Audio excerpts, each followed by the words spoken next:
दोस्तों नमस्कार। आप सभी का हमारे YouTube चैनल पर स्वागत है। आज हम बच्चों घर्षण बल से संबंधित कुछ न्यूमेरिकल्स लेकर आए हैं और इन न्यूमेरिकल से पहले बच्चों हम एक इस तरीके का न्यूमेरिकल्स करना चाहते हैं। इसमें है बच्चों, फर्स्ट क्वेश्चन है, एक मशीन गन 40 ग्राम द्रव्यमान की गोली को 40 ग्राम, यानी कि बच्चों फर्स्ट क्वेश्चन में है द्रव्यमान गोली का 40 ग्राम, और इसे हम लिख सकते हैं 40/1000, क्योंकि इसे केजी बनाना होता है एम कैस पद्धति में। तो ये बचा 4/100 यानी 4/100 केजी द्रव्यमान। आगे कहता है 120 मीटर प्रति सेकंड के वेग से दागती है। इसे पकड़ने वाला व्यक्ति बंदूक पर अधिकतम 140 न्यूटन बल लगा सकता है। तो चाल है हमारी बच्चों 120 मीटर पर सेकंड और बल है हमारा 144 न्यूटन बल लगा सकता है मैक्सिमम। गोलियों की अधिकतम संख्या ज्ञात कीजिए जिनको प्रति सेकंड में दागा जा सकता है। तो गोलियों की संख्या बच्चों हमने मान ली n है, गोलियों की संख्या n है, n इक्वल टू क्या, तो एक फार्मूला होता है mv/n बराबर बल यानी कि F।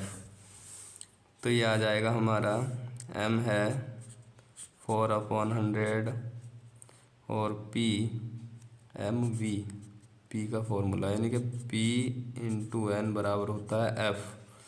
तो p का सूत्र होता है m/v, n ऐसे ले लिया, f इसी तरीके से ले लिया n, और f की वैल्यू है 144। तो ये आ जाएगा 4n इक्वल टू 144 इंटू 100, 4×12 4×24। तो n इक्वल टू आया बच्चों 3600।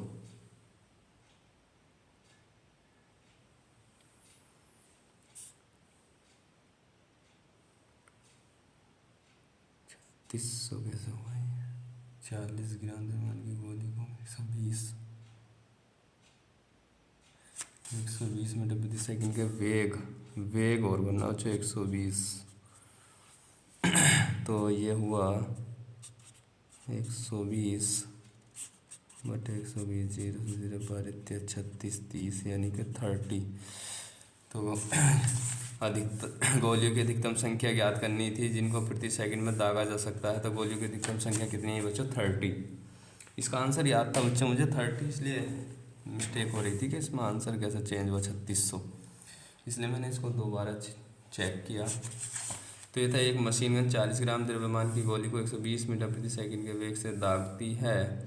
तो इसे पकड़ने वाला व्यक्ति जो है बंदूक पर अधिकतम 144 न्यूटन बल लगा सकता है। तो गोलियों की अधिकतम संख्या हमें ज्ञात करनी थी बच्चों। तो गोलियों की अधिकतम संख्या कितनी है? 30। क्वेश्चन नंबर सेकंड है, 3 किग्रा द्रव्यमान का एक गुटका फर्श पर रखा है। 3 किग्रा द्रव्यमान का, तो m इक्वल टू 3 kg। एक गुटका फर्श पर रखा है, गुटके तथा फर्श के बीच स्थैतिक घर्षण गुणांक 0.4 है। तो स्थैतिक घर्षण गुणांक होता है बच्चों μs 0.4।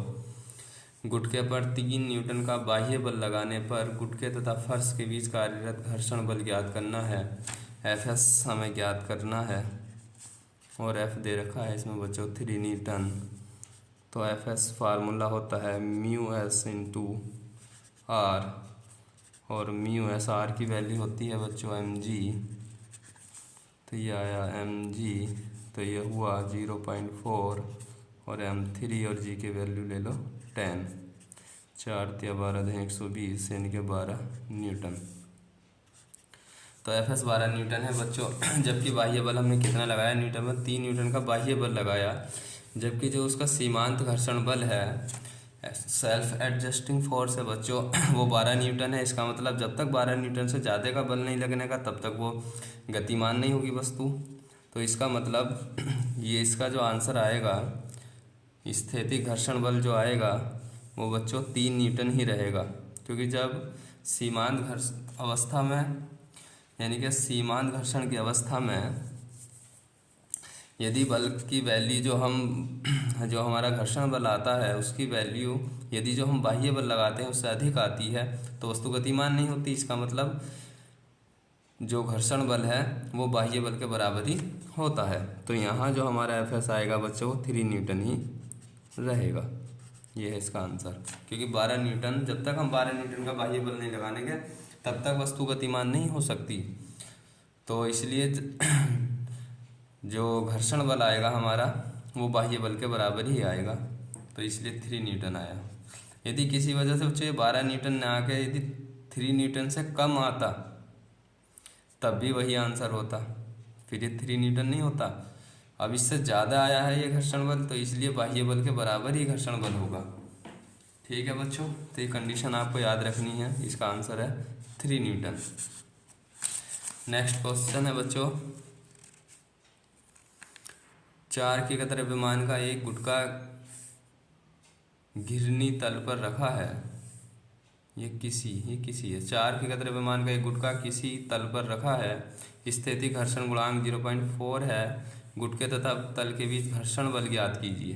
तो ये भी यही है बच्चों, एफ एस फाइंड आउट करना है। इसमें m इक्वल टू है 4 kg और म्यू एस इक्वल टू है 0.4, जी की वैल्यू है 10 मीटर पर second square. F S equal to किया तो एफ एस इक्वल टू होता है बच्चों mu S into M G, और म्यू एस है हमारा 0.4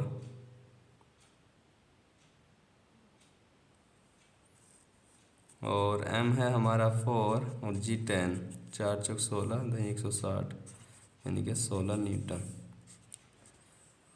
तो यहाँ जो बल है बच्चों गुटके तथा तल के बीच घर्षण बल ज्ञात करना था, तो इसका आंसर है बच्चों 16 न्यूटन। क्वेश्चन नंबर 4 है, एक वस्तु को धरातल पर 1 मीटर पर सेकंड के वेग से लुढ़काकर छोड़ दिया जाता है 1 मीटर प्रति सेकंड के वेग से, यानी कि प्रारंभिक वेग u 1 मीटर प्रति सेकंड। यह 5 मीटर दूरी तय करने के बाद रुक जाती है। जब कोई वस्तु रुकती है तो बच्चों उसका अंतिम वेग 0 हो जाता है। दूरी कितनी तय की इसने? 5 मीटर। 5 मीटर दूरी तय करने के बाद रुक जाती है। वस्तु व धरातल के बीच घर्षण गुणांक ज्ञात करना है। तो घर्षण गुणांक होता है बच्चों म्यू एस। तो म्यू एस इक्वल टू क्या, एक फॉर्मूला होता है गति का, तृतीय समीकरण वी स्क्वायर बराबर you square minus 2as। Value put कर दीजिए S5 0 1 एकम 1 2 पंजे 10। तो यहाँ से आ जाएगा बच्चों 10 इक्वल टू 1, तो इक्वल टू 1/10 मीटर पर सेकंड स्क्वायर। तो ये बच्चों त्वरण मिला हमें, यानी जो वस्तु है उसकी गति में त्वरण कितना काम कर रहा है 1/10 मीटर पर सेकंड स्क्वायर। अब हमारा फॉर्मूला होता है बच्चों F S equal to mu S into M G, और एफ एस होता है एम इंटू ए। तो mu S into M G, M से एम कट जाएगा तो ये आ जाएगा हमारा, हमें निकालना था बच्चों म्यू एस, तो ये आ जाएगा mu S equal to A upon G, और ए है हमारा 1/10 और जी की वैल्यू है 10। तो ये आ जाएगा हमारा 1/100 0.01। म्यू एस की कोई यूनिट नहीं होती है बच्चों, तो इसका जो आंसर आया म्यू एस इक्वल टू 0.01।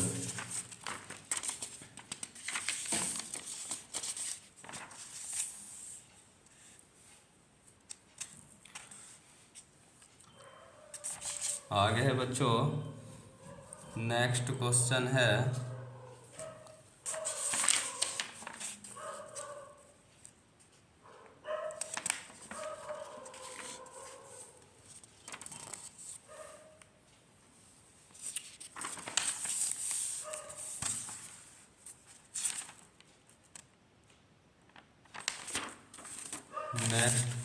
है बच्चों, एक मोटर कार क्षैतिज सड़क पर 20 मीटर प्रति सेकंड की चाल से गति कर रही है, यानी प्रारंभिक वेग, क्वेश्चन नंबर है ये 5। प्रारंभिक वेग होता है बच्चों u 20 मीटर पर सेकंड। 20 मीटर पर सेकंड के वेग से गति कर रही है। यदि सड़क एवं मोटरसाइकिल के टायरों के बीच स्थैतिक घर्षण गुणांक 0.4 है, यानी म्यू एस बराबर 0.4, तो वह न्यूनतम दूरी ज्ञात करनी है एस इक्वल टू क्या, जिससे कार रुक जाएगी, यानी कि v इक्वल टू 0, और g की वैल्यू दे रखी है 10 मीटर पर सेकेंड स्क्वायर। तो आइए कैसे करते हैं इसको बच्चों। तो इसमें कहता है हमें न्यूनतम दूरी s निकालनी है बच्चों। तो गति के द्वितीय समीकरण में v square equal to U square minus 2s, v की वैल्यू 0, u की है 20 और 2a भी नहीं है हमारे पास, ना s है। इधर माइनस का तो इधर प्लस का आ जाएगा और ये आ जाएगा 400, यानी 2 से कट जाएगा 200। तो a इंटू एस बराबर 200। इसे इक्वेशन नंबर फर्स्ट बना लीजिए। अब हमारे पास एक फॉर्मूला होता है, ये कहता है स्थैतिक घर्षण गुणांक 0.4 हो तो वह न्यूनतम दूरी ज्ञात करनी है, यानी कि हमें फॉर्मूला लगाना है F S equal to mu S into M G, और एफ एस बराबर होता है एम ए। तो mu S into M G, M से एम क्रॉस कर दीजिए, तो यह आ जाएगा हमारा ए, और ए की वैल्यू यहाँ से रखते हैं अगर हम फर्स्ट इक्वेशन से, तो क्या आ जाएगी 200 अपॉन एस बराबर म्यू एस की वैल्यू 0.4 और जी 10, 4 दे 40 4, तो 200 अपॉन एस, तो एस बराबर आ गया 200/4, 4 पंजे 20, तो एस इक्वल टू आ गया 50 मीटर। तो ये था बच्चों, एक मोटर कार क्षैतिज सड़क पर 20 मीटर प्रति सेकंड की चाल से गति कर रही है। यदि सड़क एवं मोटरसाइकिल के टायरों के बीच स्थैतिक घर्षण गुणांक 0.4 हो, यानी म्यू एस, तो वह न्यूनतम दूरी ज्ञात करनी, एस निकालनी थी बच्चों हमें, जिसमें कार रुक जाएगी। जब कोई वस्तु रुक जाती है तो उसका अंतिम वेग 0 हो जाता है। तो इस तरीके से हमने गति का द्वितीय समीकरण तृतीय समीकरण लगाया बच्चों, V square equal to U square minus 2as, और यहाँ वैल्यू पुट करने के बाद हमने ए इंटू एस की वैल्यू निकाली 200। इसे इक्वेशन नंबर फर्स्ट बना दी। और एक फार्मूला आप जानते हैं एफ एस बराबर mu S into M G, और यहाँ से एफ एस बराबर होता है एम में, और म्यू से एम जी, एम से एम क्रॉस कर दिया, ए बचा।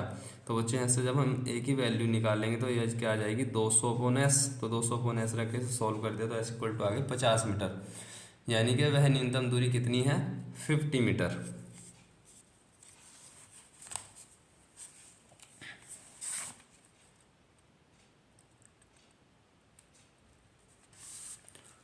क्वेश्चन नंबर लास्ट है बच्चों, क्वेश्चन नंबर 6 है कि क्षैतिज से 30 डिग्री पर झुके आनत तल में एक पिंड 30 डिग्री के, यानी कि थीटा इक्वल टू 30 डिग्री नीचे की ओर खिसक रहा है। यदि पिंड तथा तल के मध्य गतिज घर्षण गुणांक गतिज है √3/4, तो गतिज के लिए बच्चों म्यू के लेते हैं, √3/4 हो तो पिंड के खिसकने का त्वरण ज्ञात करना है, यानी कि ए इक्वल टू क्या, और जी की वैल्यू है 10 मीटर पर सेकेंड स्क्वायर। तो इसमें बच्चों क्या करेंगे हम, आनत तल के लिए गति की इक्वेशन है हमारे पास वो लगा देंगे।